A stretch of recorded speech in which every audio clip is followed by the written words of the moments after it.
Hey everyone, I'm Jason, and this is your commentary on Exodus chapter 20. Here are all of the words God spoke. He said, I am the Lord your God. I brought you out of Egypt. That is the land where you were slaves. Do not put any other gods in place of me. Do not make statues of gods that look like anything in the sky, or on the earth, or in the waters. Do not bow down to them and worship them. I, the Lord your God, am a jealous God. Now here, God is jealous not in a sinful way. He's jealous in a righteous way. Like a father, the Israelites were his people. They were supposed to be a holy nation. They're like his children. And so God, like a father, is jealous for them because he doesn't want anyone coming in and promoting sin or anything that would pull his children away from him. Now God starts with the first commandment of not making any statues. That's because the rest of the nations were creating statues out of bronze or silver or gold or wood. They make these statues in the image of different animals, and then they would worship them. These gods that they were making were man-made creations. The one true God isn't a creation of anyone. Rather, he's the creator of everyone. And that's why he says not to make any statues, in order to have his people be set apart from all the other nations. I punish the children for the sin of their parents. I punish the grandchildren and great-grandchildren of those who hate me.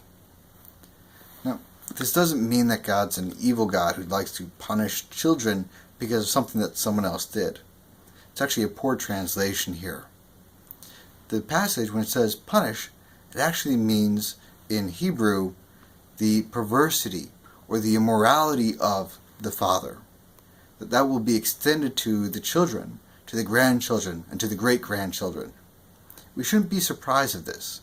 This is more of not an eternal damnation that God's acknowledging, but rather natural consequences. Children learn by what they see. So if they see their parents doing something, they're much more likely to do the same things. This will go with any addiction or any struggle, whether it's the parents smoking or drinking or the vocabulary of the parents. It doesn't matter what it is. Kids are going to typically take after their parents. There is hope, though. It says, but for all time to come I show love to all those who love me and keep my commandments. Parents, if you teach your kids to love God, to respect him, to follow his commandments, you're going to be instilling something that can last for all eternity. Usually when it comes to addictions, we try and stop ourselves. We say, I don't want to do this, but we feel like we have to. When it comes to being in a relationship with God, to following his commands, it's not something that we don't want to do, that we can't help. Rather, it's something we want to do. It's something we become passionate about. In this way, kids aren't going to want to pull away from something that's positive in their life.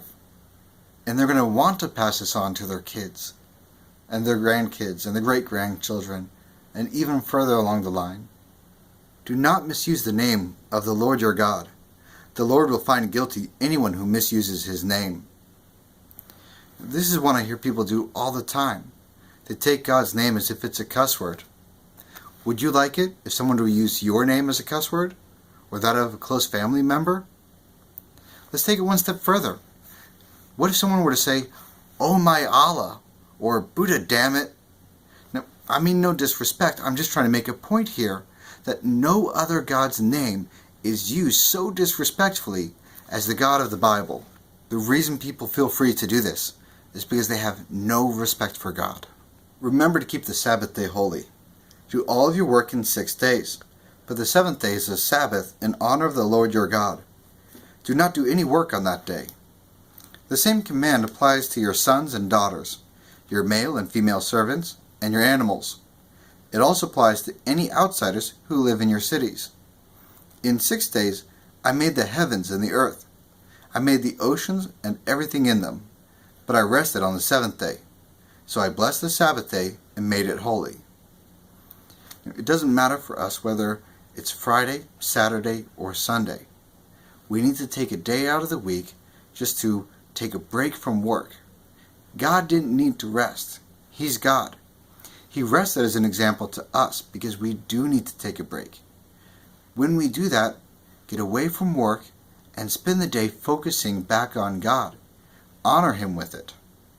Not only does it honor Him to take a day and focus on Him, but it also shows that we trust in Him to provide for our needs. A person who works 7 days a week, all the time, they're focusing on their own efforts in order to provide for their needs. Take a day off and just trust that with that day off, God will still provide for you. Honor your father and mother. Then you will live a long time in the land the Lord your God is giving you. Now, this is just kind of a reasonable thing. Your parents, they know more than you do. They've had more experiences, especially as kids. They try to keep you safe. They know what the dangers are. So if you just listen to them, then they can help you live a longer time in life. It's really rather practical. Now, when it says honor, it means respect. It does not necessarily mean to obey. Our parents are human, and they will make mistakes. Sometimes they will ask us to do things that go against what the Bible tells us to do. In this situation, always obey God first. But even then, still respect your parents. Do not commit murder. Do not commit adultery. Do not steal. Do not give false witness against your neighbor. Do not long for anything that belongs to your neighbor. Do not long for your neighbor's house, wife, male or female servant, ox or donkey. It's one thing to like nice things and to want something. That's not what it's talking about here. If your neighbor just got a new car, you should be happy for them. But if you covet or if you're jealous, you're not happy for them. You actually want what they have, even to the point of being angry because they have it and you don't. That's the sin that's being discussed here. The people saw the thunder and lightning. They heard the trumpet. They saw the mountain covered with smoke. They trembled with fear and stayed a long way off. They said to Moses, "Speak to us yourself, then we'll listen. But don't let God speak to us. If He does, we'll die." Moses said to the people, "Don't be afraid. God has come to put you to the test. He wants you to have respect for Him. That will keep you from sinning."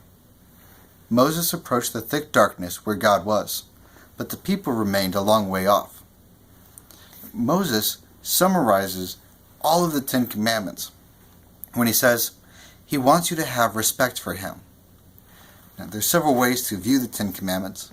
Some people break it down as 4 is how we should respect God, and 6 is how we should respect other people. Another way to view it is that the first 5 talks specifically about God, and the last 5 is how we respect people.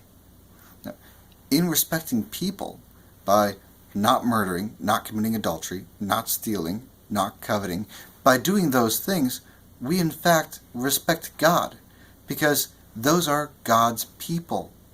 We are all created in the image of God. So both in how we trust God, we respect His name, we respect His time.